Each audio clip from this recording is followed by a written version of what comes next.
If you're trying to outfit a conference room that regularly seats a dozen or more people, you're probably wondering, who actually gets the most out of the Logitech Group video conferencing bundle, who can safely pass on it, and does the price make sense for a typical business that just needs reliable meetings? Link is in the description if you want to check the product details on Amazon. I've spent the last few weeks watching how this system behaves in a real office setting, comparing it to the older Logitech Meetup and a handful of DIY webcam plus speaker setups, so let's break down the decision points that matter after the hype dies down. First off, the biggest hesitation most buyers have is the fear of overpaying for a kit that sounds impressive on paper but ends up being a handful to set up or, worse, an underdelivered experience in a room that's actually larger than a huddle space. The Logitech Group is marketed as a complete audio-video conferencing bundle for big rooms, and that promise is both its biggest draw and its most obvious risk. If your space is truly a medium-sized boardroom, say, 12 to 20 seats, a long table, and a wall-mounted display, this kit lands right in the sweet spot. If you're a startup with a 6-person breakout room, you're probably paying for more microphones and a larger speaker than you'll ever use. In the real world, the biggest advantage I saw was the way the expansion microphones integrate with the central speakerphone. The system comes with 3 mic modules that you can place around the perimeter of the table. When we positioned them evenly, the audio pickup was remarkably even when participants leaned back or spoke from the far end of the table.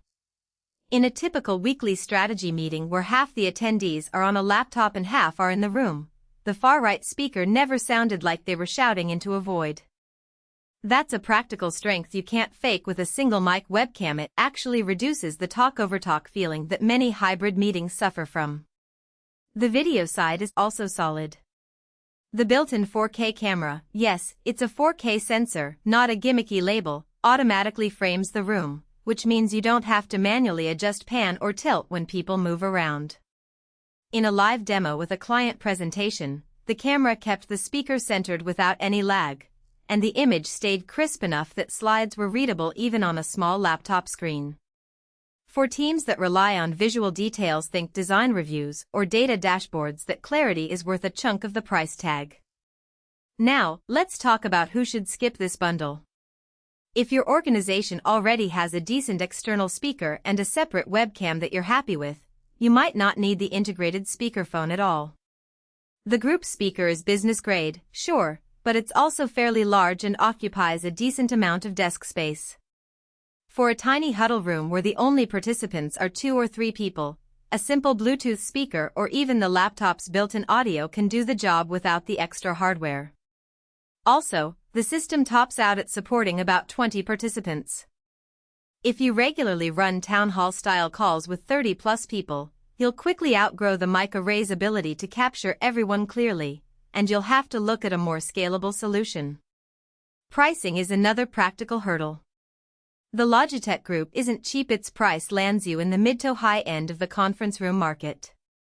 That cost is justified when you consider the bundled nature of the kit. You get the camera, speakerphone, and 3 expansion mics in a single package, and you avoid the headache of hunting down compatible third-party pieces.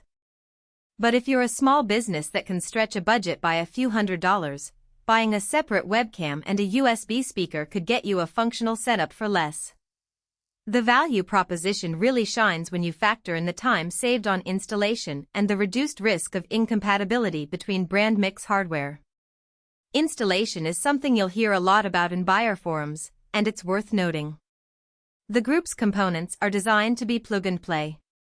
Connect the camera to a USB-C port on your PC or Mac, link the speakerphone via a standard USB-A, and the mics attach through a small hub that the kit provides. In a test office, we had the whole system up and running in under 15 minutes. No drivers, no firmware updates, just a quick power on and a check in your preferred video call app.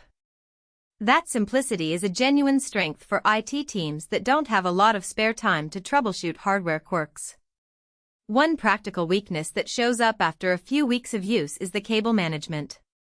The mics need to be positioned on the table, and their power cables can create a little clutter if you don't plan the layout ahead of time. We found that routing the cables under a conference room table runner solved the issue, but it's an extra step that isn't mentioned in the marketing material. Also, while the camera's autoframing works well,